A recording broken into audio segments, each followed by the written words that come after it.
அனைவருக்கும் வணக்கம். இன்னைக்கு வீடியோவில் சிவனுடைய ஒரு அற்புதமான சிவராத்திரி கதையை பற்றி தெரிஞ்சுக்கலாம். இரவு எல்லா ஜீவராசிகளும் ஓய்வு எடுக்கக்கூடிய ஒரு நேரமாக சொல்லப்படுது. ஆனால் ஆகம விதிப்படி இரவு நேரத்தில் ஆலய தொழுதலும் கடவுளை வழிபடுவதும் செய்யக்கூடாது அப்படின்னு சொல்லப்பட்டிருக்காங்க. ஆனால் ஒரு சில இரவுகளை நம்மளுடைய முன்னோர்கள் புண்ணிய இரவுகளாக குறித்து வைத்திருக்காங்க. அன்றைய தினங்களில் மட்டும் கோவில்களில் இறை வழிபாடு நடக்க விதிவிலக்கு இருக்கு.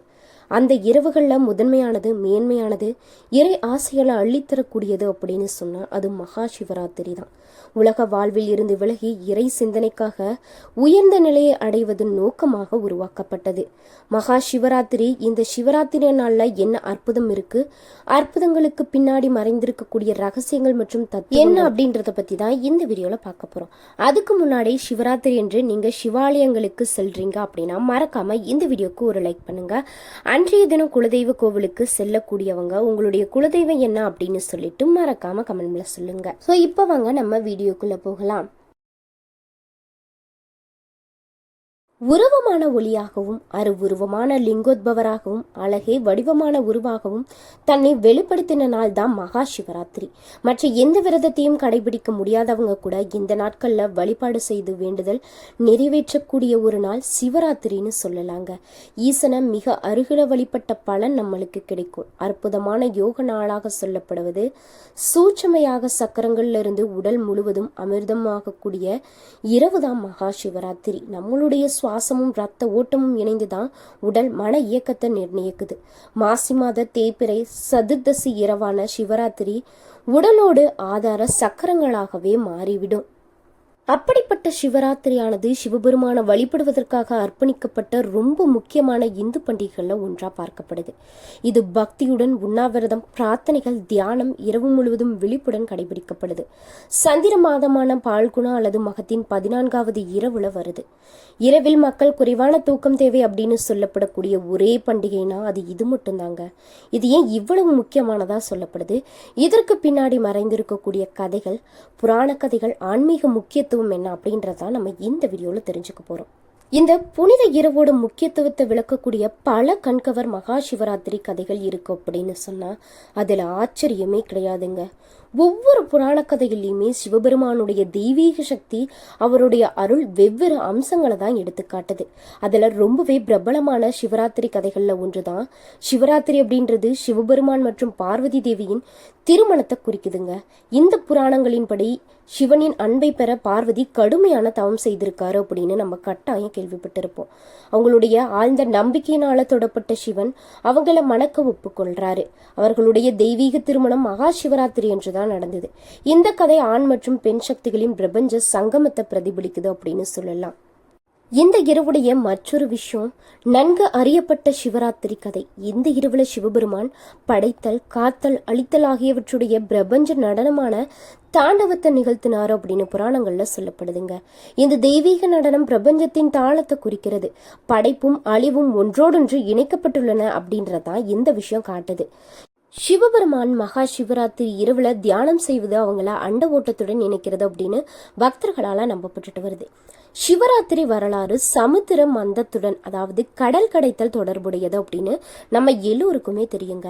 இந்த நிகழ்வின் போது ஹாலஹால என்ற கொடிய விஷம் வெளிப்பட்டு அனைத்து படைப்புகளையுமே அச்சுறுத்தியது அப்படின்னு நம்ம கட்டாயம் கேள்விப்பட்டிருப்போம். உலகை காப்பாற்ற சிவபெருமான் விஷத்தை உட்கொன்றாரு. ஆனா அதை தனது தொண்டையில் பிடித்து கொண்டு அதை நீல நிறமாக்கினாரு. இதனாலதான் அவர் நீலக்கண், அதாவது நீல தொண்டை உடையவர் அப்படின்னும் அறியப்படுறாரு. இந்த சிவராத்திரி கதை சுய தியாகம் மற்றும் பிரபஞ்சத்தின் பாதுகாப்பின் முக்கியத்துவத்தை தான் குறிக்குது. அதனாலதான் பக்தர்கள் மகா சிவராத்திரி என்று மிகுந்த மரியாதையுடன் சிவபெருமான வழிபடுறாங்க அப்படின்னு சொல்லலாங்க. இதற்கு பின்னாடி இன்னும் நம்ம அதிகம் அறியப்படாத கதை இருக்குங்க. இந்த புனிதமான இரவுல சிவபெருமான அறியாமலேயே வழிபட்ட ஒரு வேற்றக்கான பற்றிய கதை தான் இது. ஒரு வில்மரத்துல அமர்ந்திருந்த போது அவர் அறியாமல் கீழே உள்ள சிவலிங்கத்தின் மீது இலைகளை போட்டிருக்காரு. இந்த தற்செயலான பக்தி செயல் சிவபெருமான மகிழ்வித்தது.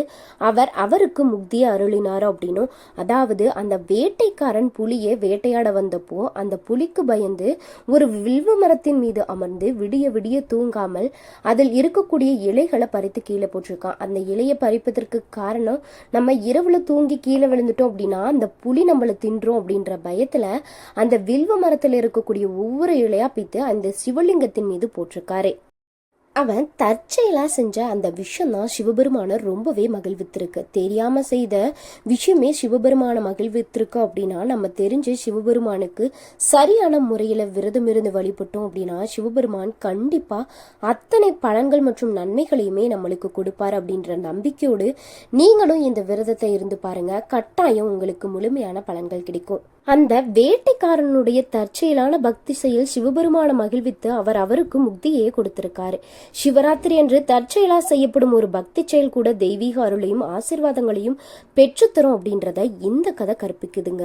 மற்றொரு குறிப்பிடத்தக்க மகா சிவராத்திரி கதை பிரம்மாவுக்கும் விஷ்ணுவுக்கும் இடையிலான ஒரு சர்ச்சையை தீர்க்க சிவபெருமான் எப்படி முடிவற்ற ஒளி துணையாக, அதாவது ஒளி தூணாக ஜோதிர்லிங்கமாக வெளிப்பட்டார் அப்படின்றதான் இந்த கதை உணர்த்தது. அதோட முடிவை கண்டுபிடிக்க முயற்சி செஞ்சப்போ அவர்கள் சிவனின் மேலாதிக்கத்தை உணர்ந்திருக்காங்க. இந்த கதை மகா சிவராத்திரி என்று பக்தர்கள் வழிபடும் சிவலிங்கத்தால் அடையாளப்படுத்தப்படும் சிவனின் எல்லையற்ற இயல்பை வழிபடுத்தப்படுது அப்படின்னு சொல்லலாங்க.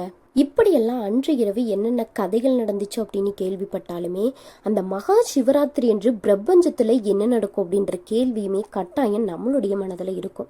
சிவராத்திரி அன்று பூமியில சக்தி வாய்ந்த ஆற்றல் எழுச்சியை உருவாக்கக்கூடிய வகையில கிரக நிலைகளானது சீரமைக்கப்படும். இதனாலதான் யோகிகளும் ஆன்மீக தேடுபவர்களும் தியானம் மற்றும் சுய பிரதிபலிப்புக்கு ஏற்ற நேரமா பார்க்கப்படுறாங்க. சூரியன், சந்திரன், பூமி ஆகியவை மக்கள் ஆன்மீக ரீதியில் வளர உதவும் வகையில ஒன்றிணைக்கும். இது தெய்வீகத்துடன் இணைவதற்கு ஒரு சிறப்பு இரவாகவே அமையுதுங்க. இந்த சிவராத்திரியுடைய ஆழமான அர்த்தம் என்ன அப்படின்னு கேட்டீங்கன்னா, சிவராத்திரி பண்டிகையானது சுய ஒழுக்கம், தியானம் மற்றும் பக்தி ஆகியவை தினசரி கவனச்சிதறல்களை விட எவ்வளவு வலிமையானவை அப்படின்றதான் காட்டுது. ஆன்மீக ரீதியா இது சிவன் உயர்ந்த உணர்வு சக்தியுடன் தெய்வீக ஆற்றல் ஒன்றிணைந்து பிரபஞ்சத்திற்கும் சமநிலையை கொண்டு வரக்கூடிய தருணத்தை தான் குறிக்குது. இது வாழ்க்கையின் நிலையற்ற தன்மையும் ஞானத்தை தேடுவதுடைய முக்கியத்துவத்தையும் தான் நினைவூட்டுது. இந்த வேதங்களின்படி பால்குண மாதத்துல கிருஷ்ணபட்சத்தின் 13வது நாளில் சிவபெருமான் பார்வதி தேவியை மணந்திருக்காரு. மகா சிவராத்திரி என்று அழைக்கப்படக்கூடிய இது தெய்வீக உணர்வு, சிவன் மற்றும் சக்தி ஆகியவற்றின் புனிதமான ஒன்றியத்தை தான் குறிக்குது.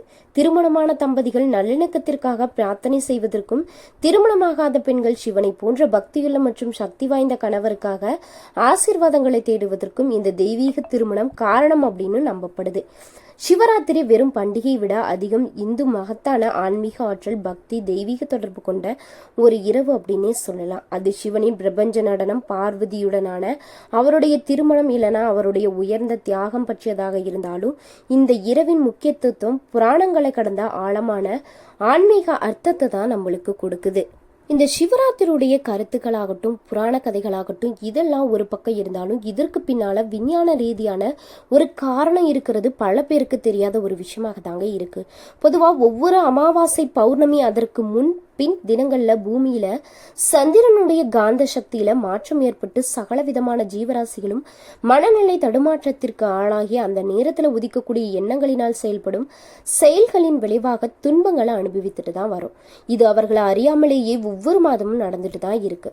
காரணம் என்ன அப்படின்னா, சந்திரனானவர் மனோகாரகன், நம்மளுடைய மனதையும் அதோடைய எண்ணங்களையுமே ஆள்பக்கூடியவர். மனநோயாளிகள் அமாவாசை ஒட்டிய நாட்கள்ல அதிக துன்பத்திற்கு ஆளாவதும் இதனாலதானே சொல்றாங்க.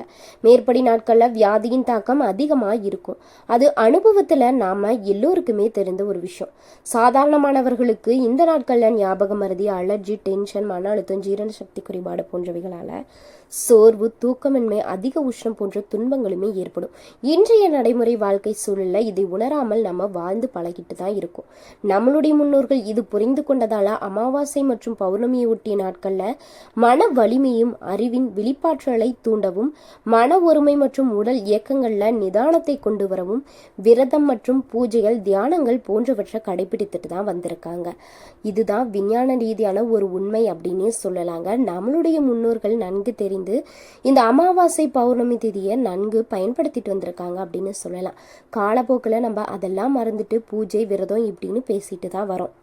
இன்னைக்கு இந்த வீடியோவில் சிவராத்திரி அன்று இரவு உண்மையிலே என்னென்ன விஷயங்கள் நடந்துச்சு அப்படின்றத பற்றியான கதையும் சிவராத்திரியுடைய ஆழமான தத்துவம், இதையும் தாண்டி விஞ்ஞான ரீதியாக இந்த சிவராத்திரிக்கு என்னென்ன தத்துவங்கள் சொல்லப்பட்டிருக்காங்க அப்படின்றத பற்றினா இந்த வீடியோவில் தெரிஞ்சிருப்போம். இந்த வீடியோவானது உங்களுக்கு ரொம்பவே யூஸ்ஃபுல்லாக இருந்திருக்குன்னு நம்புகிறேன். வீடியோ பிடிச்சிருந்துச்சு அப்படின்னா மறக்காமல் லைக் பண்ணுங்கள், ஷேர் பண்ணுங்கள், கமெண்ட் பண்ணுங்கள். நீங்கள் இன்னும் நம்மளுடைய சேனலை சப்ஸ்கிரைப் பண்ணாமல் இருந்தீங்கன்னா மறக்காமல் சப்ஸ்கிரைப் பண்ணிக்கோங்க. கூடவே இருக்க பெல் ஐக்கானையும் மறக்காமல் கிளிக் பண்ணிக்கோங்க. அப்போ தான் நம்ம போடக்கூடிய வீடியோ நோட்டிஃபிகேஷன் மூலியமாக உடனுக்குடனே உங்களை வந்து சேரும். இந்த வீடியோ பற்றி உங்களுடைய கருத்து என்ன அப்படின்னு சொல்லிட்டு மறக்காமல் கமெண்ட் பாக்ஸில் பதிவிடுங்க. நன்றி நண்பர்களே.